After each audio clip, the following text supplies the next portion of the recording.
नमस्कार, आप देख रहे हैं बुलेटिन ग्रामीण और मैं हूं महेश सिंह। राजस्थान में हाल फिलहाल चल रही सियासी हलचल को लेकर विराटनगर विधायक इंद्राज गुज्जर का जो बयान सामने आया है, प्रेस वार्ता रखी गई है, उसमें मंत्रिमंडल का विस्तार की मांग करना व कार्यकर्ताओं के हितों की मांग करना गलत है और हम इसका विरोध करते हैं। ऐसे ही कुछ बयानों को नगर इंद्राज गुज्जर ने बताया है और बताया है कि सचिन पायलट आला कमान से मिलकर कर रहे हैं विधायकों के हित के काम। और बसपा विधायकों के बयान पर कहा है कि इंद्राज गुज्जर ने बसपा विधायकों ने दिया है खुद को ही धोखा।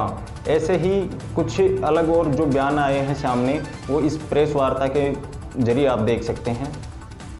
देखिए, आज स्पेशल जो मेरा बोलने का मकसद है कि आज दिन में मैं हमारे बीएसपी से जो साथी आए उनकी प्रेस कॉन्फ्रेंस सुन रहा था। वो हम लोगों को गद्दार कह रहे हैं। जिन लोगों ने कांग्रेस पार्टी को खून पसीने से सींचा, उन लोगों को गद्दार कह रहे हैं। मैं आप लोगों के माध्यम से उनको कहना चाहूंगा कि भाई, संदीप यादव जी ने जो बात कही कि हमने सरकार बचाई, संदीप जी सरकार बनाई किसने? सबसे पहले अगर सरकार बनती नहीं तो आप कांग्रेस में आते कहां से? आप तो उस समय आए जब हमारी सरकार बन चुकी थी, हमारे पास स्पष्ट बहुमत था, उसके बाद आप कांग्रेस पार्टी में। नहीं, लेकिन सर वो तो कह रहे हैं कि हमने समर्थन दिया है, उसके बाद में सरकार बनी है। अगर हम समर्थन नहीं देते तो कांग्रेस सरकार नहीं बनती। हमारे पास 101 एमएलए थे, ध्यान है आपको, तो उनके समर्थन की कहां जरूरत पड़ रही थी? तो वो बयान क्यों दे रहे हैं? मैं वही, जब आपको पता है 200 में से 101 एमएलए कांग्रेस पार्टी के थे, तो 101 एमएलए बहुमत होता ही नहीं होता पार्टी का? विधानसभा में बहुमत होता है कि नहीं होता? जब 101 एमएलए हमारे पास थे, लेकिन फिर भी कांग्रेस पार्टी ने, कांग्रेस नेतृत्व में, कांग्रेस में उनको शामिल किया। हम इस बात का स्वागत करते हैं। हमें कतई इस बात की वो नहीं है कि हमारा परिवार अगर बढ़ रहा है तो अच्छी बात है, लेकिन जिस तरीके से हम लोगों को गद्दार कहने का काम किया और किन लोगों ने कहा, उनका खुद का इतिहास आप देखें।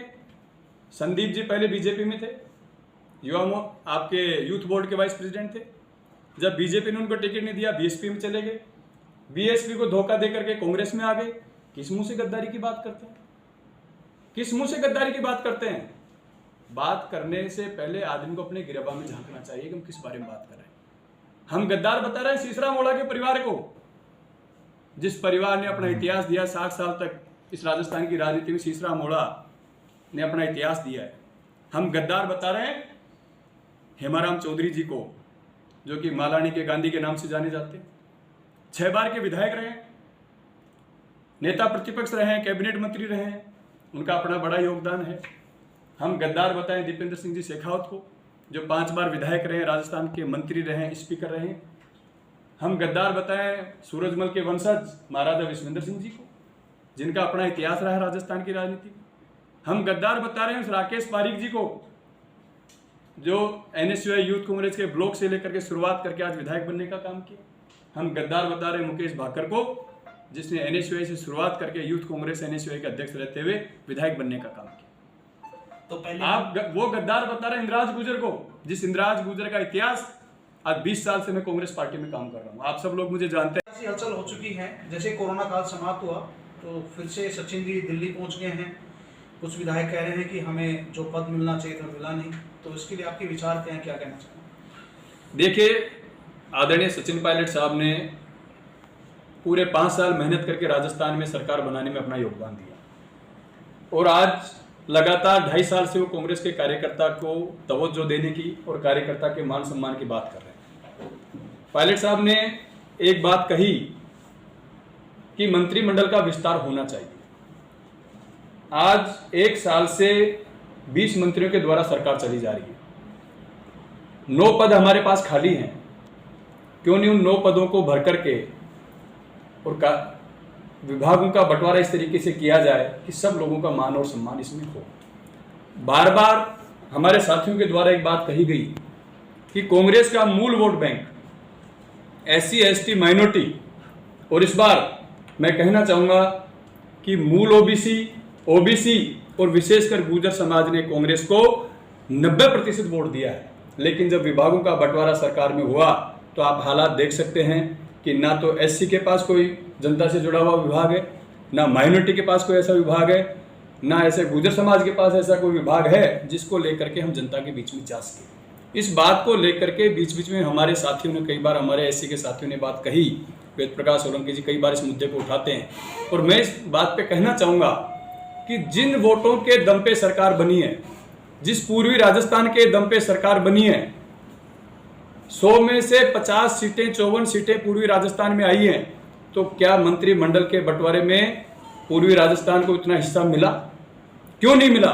मिला या नहीं मिला, इस बात पे बार बार पायलट साहब और हम सब लोग बात कहते हैं कि जिस क्षेत्र ने जितनी सीटें आपको जीत के दी हैं, उन सीटों को बराबर उन क्षेत्र को बराबर अपना हक मिलना चाहिए।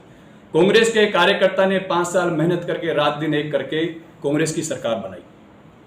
बार बार सब लोग कहते हैं कि 5 साल पहले जब 21 सीटों पे कांग्रेस की सरकार गई और भारतीय जनता पार्टी की सरकार भारी बहुमत के साथ 164 सीटों के साथ बनी, आदरणीय सचिन पायलट साहब को उस समय प्रदेश कांग्रेस कमेटी का अध्यक्ष आदरणीय राहुल गांधी जी ने बनाया और प्रत्येक कार्यकर्ता को, कांग्रेस के कार्यकर्ता जो बिल्कुल नर्वस हो चुका था, उस कार्यकर्ता को जगाने का काम उन्होंने गांव गांव, ढाणी ढाणी घूम करके किया।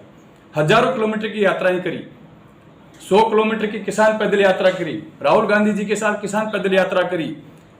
आप वो गद्दार बता रहे इंदिराज गुर्जर को, जिस इंदिराज गुर्जर का इतिहास आज 20 साल से मैं कांग्रेस पार्टी में काम कर रहा हूँ। आप सब लोग मुझे जानते हैं कि 2001 से मैं एनएसयूआई का एक्टिव मेंबर रहा, एनएसयूआई का डिस्ट्रिक्ट प्रेसिडेंट रहा, यूथ कांग्रेस में रहा, पीसीसी में सेक्रेटरी रहा और उसके बाद विधायक, कांग्रेस पार्टी ने मुझे मौका दिया और विधायक बनने का मुझे मौका मिला। तो मैं स्पेशल आज इस बात पे कहना चाहूँगा कि उन साथियों को किस बात की टीस है कि आज इतनी बड़ी बात बोल रहे हैं। कल तो वो बात कर रहे थे मंत्रिमंडल का विस्तार होना चाहिए, आज एक दिन में ऐसा क्या हुआ? कल संदीप यादव जी बार बार ये बात कह रहे थे कि मंत्रिमंडल का विस्तार होना चाहिए, कार्यकर्ता की बात सुनी जानी चाहिए, तो कल तक तो उनकी बात सुनी नहीं जा रही थी। आज एक रात में ऐसा क्या हुआ कि उनकी बात को सुना गया और वो कह रहे मंत्रिमंडल का विस्तार नहीं होना चाहिए? हम तो उन्हीं की बात कर रहे हैं, हम कह रहे हैं उनको भी बनाओ। हम कब मना कर रहे हैं? हम कह रहे हैं संदीप यादव जी को बनाओ, राजेंद्र गुढ़ा जी को बनाओ, लाखन जी को बनाओ, जिनको बनाना आप बनाओ। लेकिन कांग्रेस पार्टी और हम लोग ये मांग कर रहे हैं बार बार कि आप मंत्रिमंडल का विस्तार कीजिए, पॉलिटिकल अपॉइंटमेंट कीजिए। आपको पता है कि बोर्ड में 3 साल का कार्यकाल होता है। अगर सरकार बनते हम बोर्ड बनाने का काम करते थे, बोर्ड निगम में सैकड़ों कार्यकर्ताओं को अपॉइंट करते, तो आज 6 महीने बाद उनका 3 साल का कार्यकाल हो जाता। 3 साल बाद हम उतने ही कार्यकर्ताओं को फिर मौका दे सकते थे। लेकिन 2.5 साल बीत चुके, जिले स्तर की नियुक्तियां नहीं हुई, नगर पालिका में पार्षदों की नियुक्तियां नहीं हुई।